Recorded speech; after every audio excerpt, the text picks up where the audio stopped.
hugot matapos mabalitang na maalam na ang singer. Hanggang sa kasalukuyan, wala pang opisyal na pahayag mula kay Jovi Albao, ang asawa ni Freddy Aguilar, kaugnay sa pagpanaw ng kanyang kabiyak.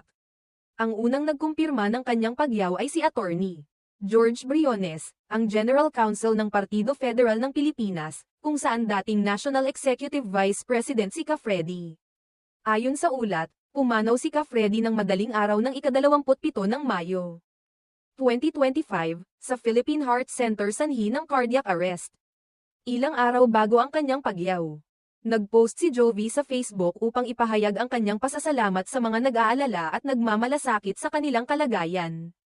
Sa kanyang mensahe, sinabi niyang nakakataba ng puso ang mga mensahe ng suporta at pagmamahal mula sa kanilang mga kaibigan at taga-suporta. Ibinahagi rin niya ang mga hamon na kanilang pinagdadaanan. Ngunit tiniyak niyang patuloy silang lumalaban at nananatili